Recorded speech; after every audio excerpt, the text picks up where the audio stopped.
نحمده ونستعينه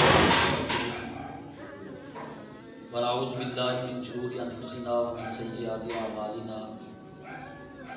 من يهده الله فلا مضل له ومن يضلل فلا هادي له أما بعد أعوذ بالله السميع العليم من الشيطان الرجيم من همزه ونفخه ونفثه یا بنی آدم قد انزلنا علیکم لباسا یواری سوآتکم وریشا ولباس التقوی وذالک خیر ذالک من آیات اللہ لعلہم یتذکرون۔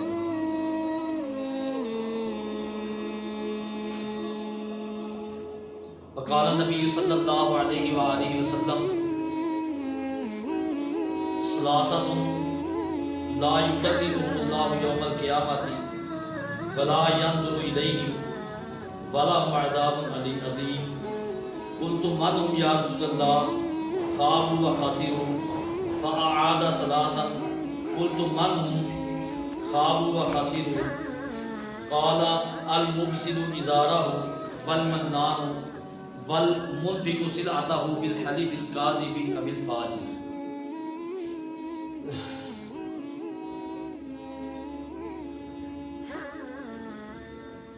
حمد و ثنا اللہ کے واسطے ہے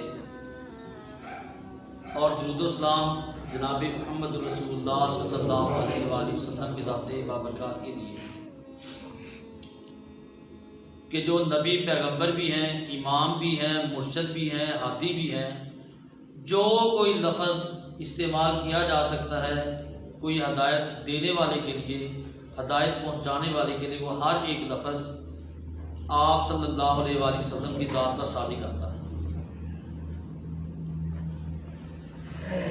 اللہ تعالیٰ نے ہمیں اشرف المخلوقات بنایا، ہمیں جناب محمد رسول اللہ صلی اللہ علیہ وآلہ وسلم کی امت میں پیدا کیا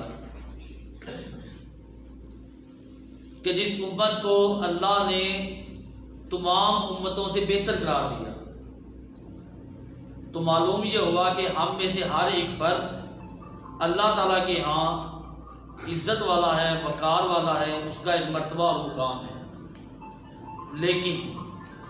وہ مرتبہ اور مقام حاصل کرنے کے لیے ہمیں اپنی کوشش پوری کی پوری کرنی ہے۔ جو کمی کوتاہی ہوگی کہ جس بنا پر ہم اللہ کے سامنے وہ مقام اور مرتبہ نہ حاصل کر سکے، جو مرتبہ اللہ نے ہمیں عطا کیا ہے وہ اللہ کی طرف سے کوئی ظلم یا زیادتی نہیں، بلکہ انسان کی، میری اپنی کمی اور کوتاہی کی وجہ سے ہو سکتا ہے۔ اور پھر یہ دین، یہ اسلام جو اللہ تعالیٰ نے ہمیں دیا، یہ انتہائی آسان فہم اور عمل کے حساب سے بھی انتہائی آسان ہے۔ اللہ تعالیٰ فرماتے ہیں لا اکراہ فی الدین، دین میں کوئی تنگی نہیں ہے، شدت سختی نہیں ہے۔ اس کے دو معنی ہیں۔ نمبر ایک کہ جو بندہ اسلام قبول نہیں کرنا چاہتا، اپنے دین پر رہنا چاہتا ہے، اس کو تلوار کی نوک پہ مسلمان نہیں بنایا جائے گا، اگر وہ ذمہ ہے یا کوئی بھی شخص ہے، اسے زبردستی اسلام پر قائل نہیں کیا جائے گا، زبردستی اس کو اسلام کی طرف مائل نہیں کیا جائے گا ڈر اور خوف کی بنا پر۔ اس کی اپنی رائے ہے، اپنے دل میں بات آتی ہے، دعوت دی جائے گی، اسلام کی حقانیت بتائی جائے گی۔ اور دوسرا کہ جو شخص کی اسلام قبول کر چکا، اس اسلام پر عمل کرنے میں اب کوئی بھی ایسا عمل اس پر لازم نہیں ہے جو اس کے لیے تنگی کا باعث کرے۔ مراد کے جو احکام، جو فرائض، جو سنن، جو طریقہ اللہ تعالیٰ نے اور اللہ کے نبی صلی اللہ علیہ وآلہ وسلم نے ہمیں بتایا ہے، وہ سارے کے سارے کام آسان ہیں، اس پر عمل کرنا کسی ایک کے لیے بھی مشکل نہیں۔ یہ ہے لا اکراہ فی الدین کہ دین میں کوئی تنگی نہیں ہے۔ اور یہ دونوں معنی مفسرین اور علماء کرام بیان کرتے ہیں۔ اب رہی بات کہ جو میں نے آیت آپ کے سامنے تلاوت کی ہے، اس میں اللہ تعالیٰ کہتے ہیں کہ اے آدم کی اولاد، ہم نے تمہارے اوپر لباس کو نازل کیا تاکہ وہ تمہاری شرمگاہ کو چھپائے، تمہارے سطر کو پوشیدہ رکھے،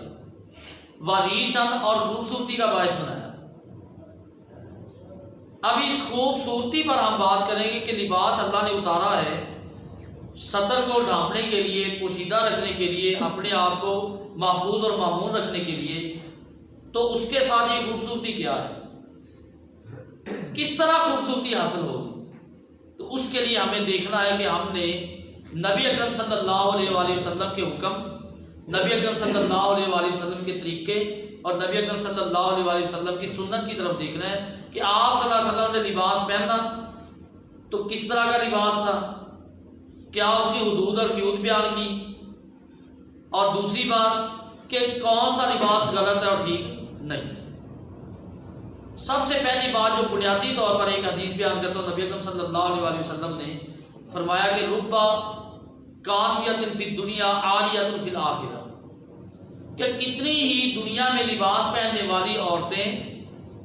آخرت میں بے لباس ہوں گی، برہنہ ہوں گی، بے لباس ہوں گی۔ وجہ کہ ان کا لباس ایسا ہوگا کہ جو دنیا میں ان کے جسم کو ڈھانپتا نہیں ہوگا، جسم کے اعضاء ان کے واضح ہوتے ہوں گے۔ تو یہی حکم ایک مرد کے لیے بھی ہے کہ اس کا جو لباس وہ پہن رہا ہے اس کا سطر چھپانے والا ہو، اس کے سطر والے اعضاء کو ظاہر کرنے والا نہ ہو۔ یہ کلی زکایت ہے، کسی بات کی یہ سختی نہیں کہ کون سا لباس پہننا جائز ہے، کون سا ناجائز ہے، یہ ٹھیک ہے کہ نہیں ٹھیک۔ یہ بات ہے کہ اگر اس کا سطر ڈھانپا ہوا ہے، اس کے جسم کے اعضاء ظاہر نہیں ہو رہے، واضح نہیں ہو رہے، چلتے پھرتے اٹھتے بیٹھتے، تو وہ سطر ڈھانپا ہوا ہے، وہ یقیناً نبی اکرم صلی اللہ علیہ وسلم کے اس حکم کے مطابق وہ آدمی ہے یا عورت۔ اور ہم یہ جو کہتے ہیں نا یہ فیشن آ گیا یہ اس طرح کا، تو یہ فیشن اس کے بارے میں اللہ تعالیٰ نے سوال نہیں کرتا۔ ہم نے جو لباس پہنا ہے اس کے بارے میں اللہ تعالیٰ نے یہ سوال کرتا تیرا لباس کیسا تھا، کیا وہ سطر ڈھانپ رہا تھا تیرا؟ تیرے گھر والے جو لباس پہنتے تھے کیا اس سے سطر ڈھانپا جاتا تھا؟ اب رہی بات کہ مرد کا لباس، نبی اکرم صلی اللہ علیہ وآلہ وسلم نے فرمایا عورت کے لیے بھی اور مرد کے لیے بھی، لعن اللہ المرأۃ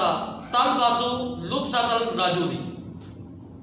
کہ اللہ تعالیٰ نے اس عورت پر لعنت کی ہے کہ جو عورت مرد کے لباس کی طرح کا لباس پہنتی ہے۔ مرد کی طرح کا لباس، جیسے مرد لباس پہنتا ویسا وہ لباس پہننے کی کوشش کرتی ہے، وہ پہنتی ہے، اس پر اللہ تعالیٰ نے لعنت کی ہے۔ والرجل، اور آدمی پر بھی لعنت کی ہے،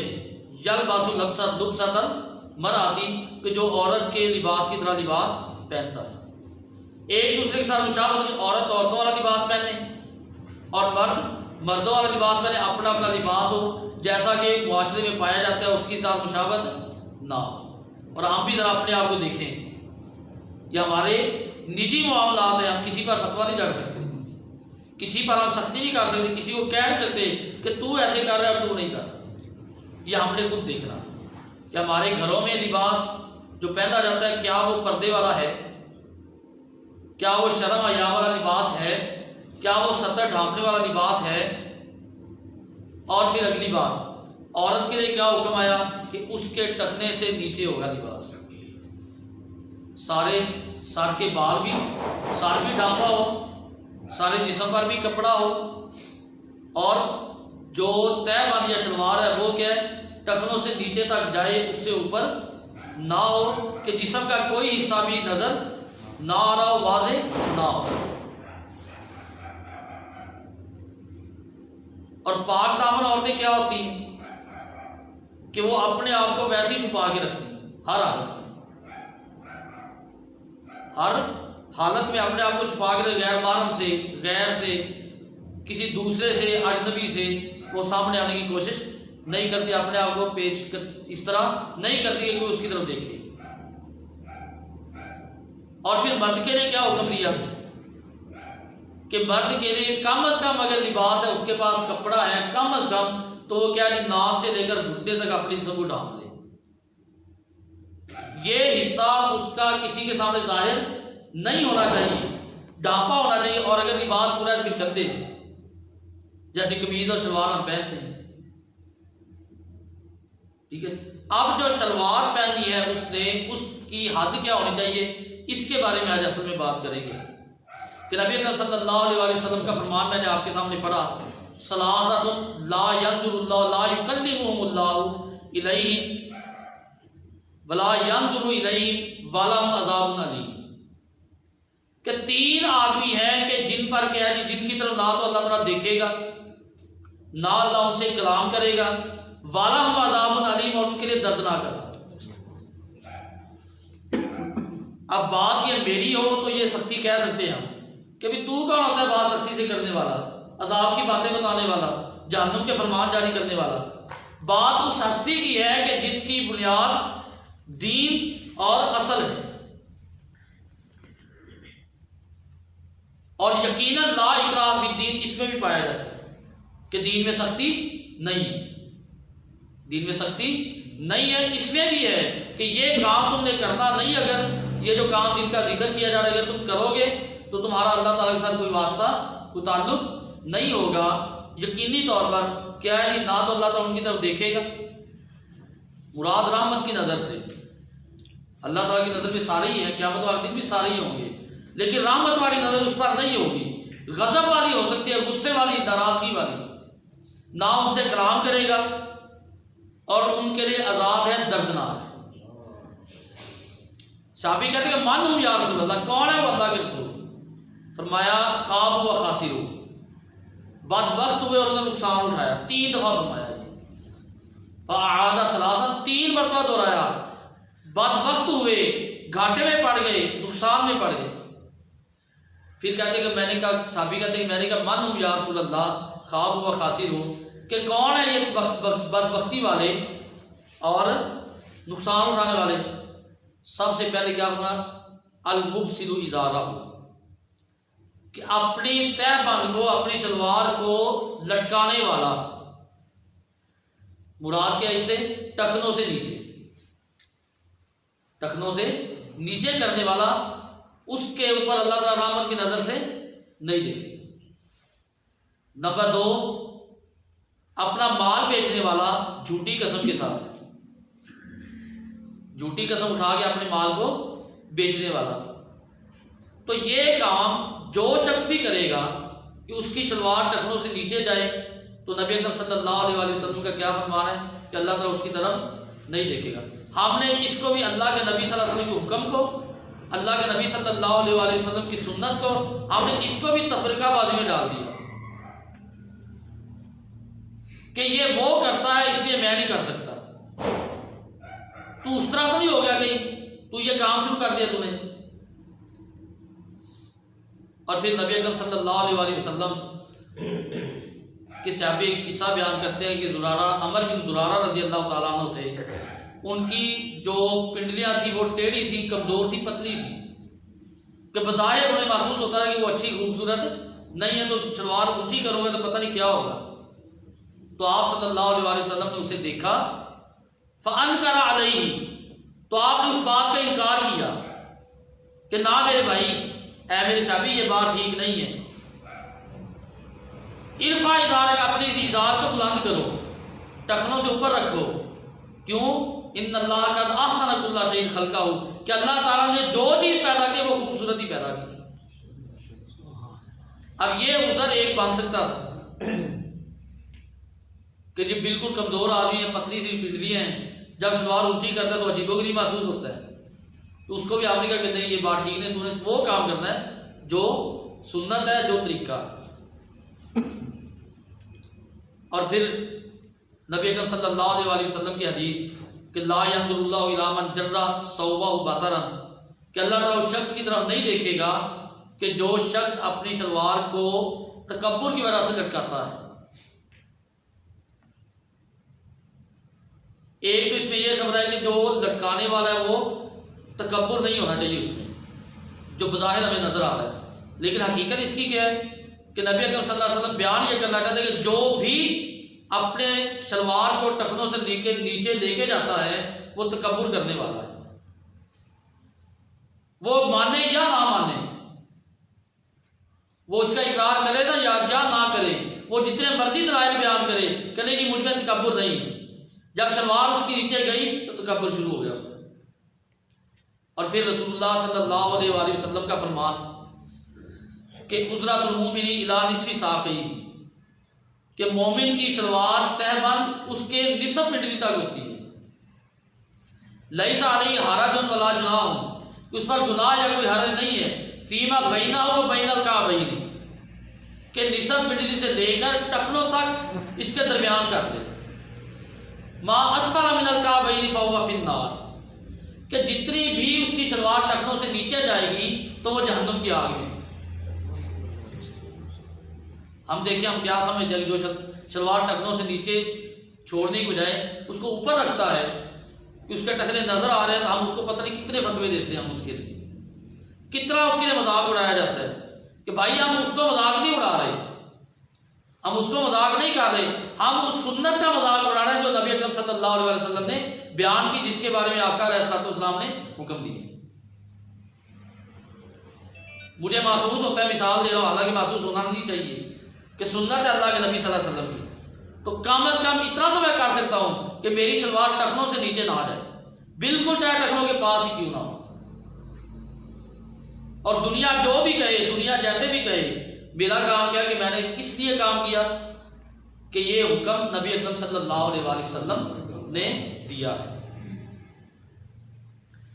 اب ایک بات جو پیش کی جاتی ہے کہ جناب ابوبکر رضی اللہ تعالیٰ عنہ کے بارے میں آپ صلی اللہ علیہ وسلم نے فرمایا کہ انک لست منہم او ممن یفعل الخیلاء، لفظ آتے ہیں کہ تو ان میں سے نہیں ہے جو تکبر کرنے والے ہیں. جی جناب ابوبکر رضی اللہ تعالیٰ عنہ کے لیے یہ اجازت ہے کہ نیچے رکھنے کی، وہ تکبر نہیں کرتے، تو میں بھی تو تکبر نہیں کر رہا. یہ بات بہت ہی عجیب و غریب محسوس ہوتی ہے. لفظ کیا ہے آپ صلی اللہ علیہ وسلم، آپ رضی اللہ تعالیٰ عنہ کے عمل کیا ہے؟ آپ رضی اللہ تعالیٰ عنہ کا جب بھاری ہو گئے تو آپ کی تہ بند ٹکتی نہیں تھی، پہلو پر ایک طرف سے گر جاتی تھی، اور آپ جو ہے وہ اپنی تہ بند کو کہتے ہیں کہ میری تہ بند ٹکتی نہیں ہے، گر جاتی ہے، اس لیے ٹخنوں سے نیچے شلوار یا تہ بند چلی جاتی ہے. لیکن کیا میں وہ آتا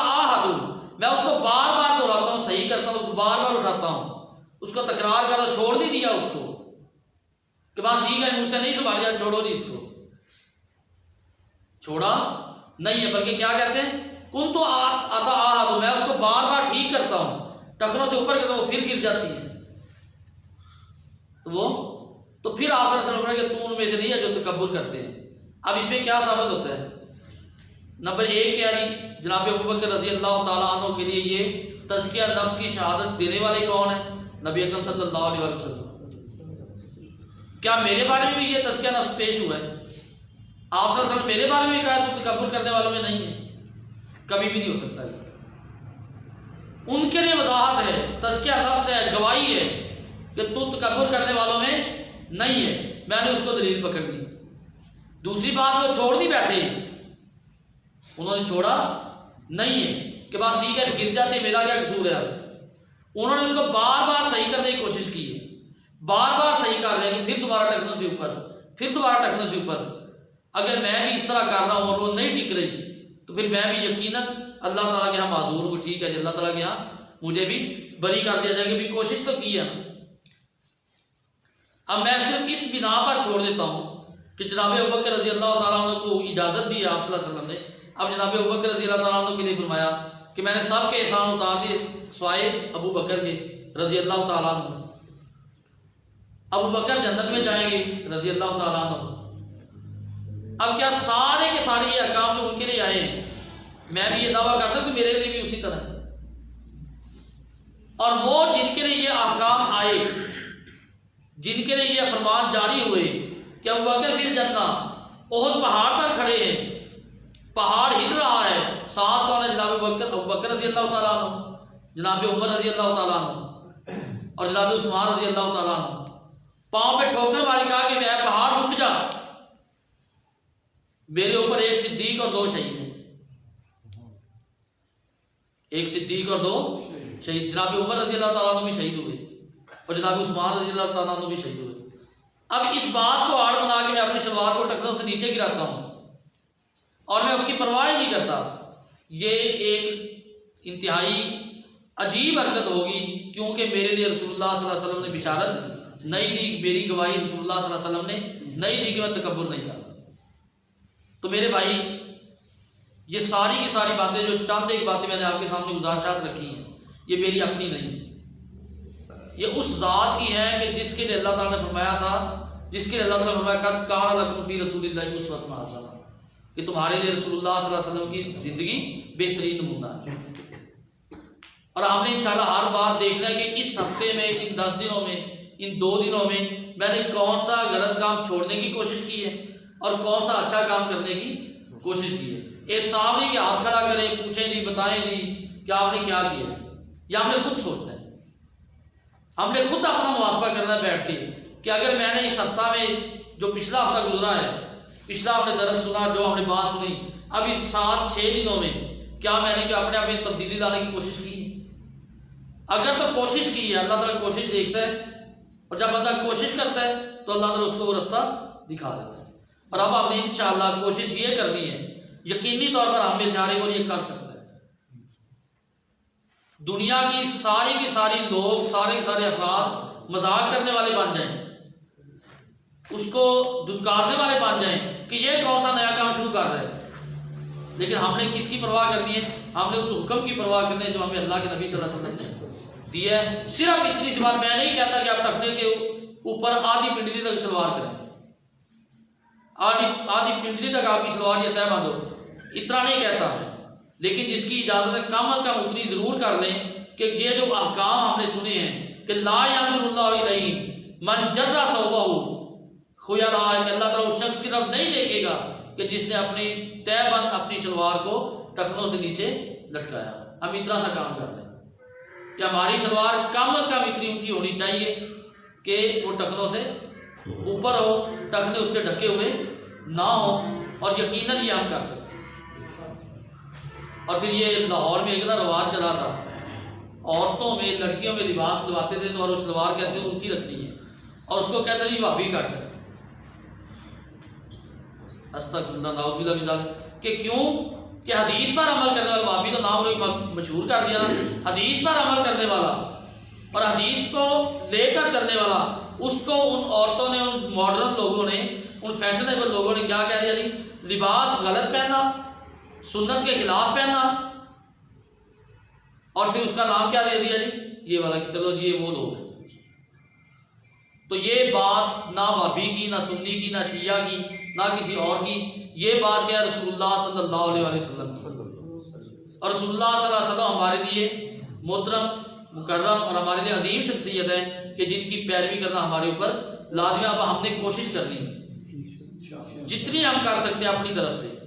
جب عادت بنائیں گے، کوشش کریں گے تو 2-4 دن محسوس شاید ہو، کیونکہ انسان ہے، لاپرواہی میں رہتا ہے، لیکن اس کے بعد جب عادت پانے گی، پھر آپ کی شلوار جب ٹکنے پر لگے گی تو آپ کو وہ چیز کوفت دے گی، تکلیف دے گی، پریشان کرے گی، آپ کو محسوس ہوگا پتہ نہیں کتنا کبھی اور غلط کام ہو گیا مجھ سے۔ صرف اتنا سام کر لیں، اور صرف اس لیے کر لیں کہ یہ ہمارے پیارے نبی جناب محمد رسول اللہ صلی اللہ علیہ وسلم کا حکم ہے، آپ صلی اللہ علیہ وسلم کا یہ طریقہ ہے، اور یہ مومن کا لباس ہے، لباس التقویٰ، تقوی والا لباس ایک کہ اس کے دل میں اللہ کا ڈر ہو، اور دوسرا لباس میں بھی تقویٰ نظر ہے کہ وہ لباس اس طرح کا ہو جو رسول اللہ صلی اللہ علیہ وسلم سے ثابت ہے، اور رسول اللہ صلی اللہ علیہ وسلم جس کے بارے میں حکم دیا ہے۔ تو اللہ سے دعا ہے کہ اللہ تعالیٰ ہمیں ہر حالت میں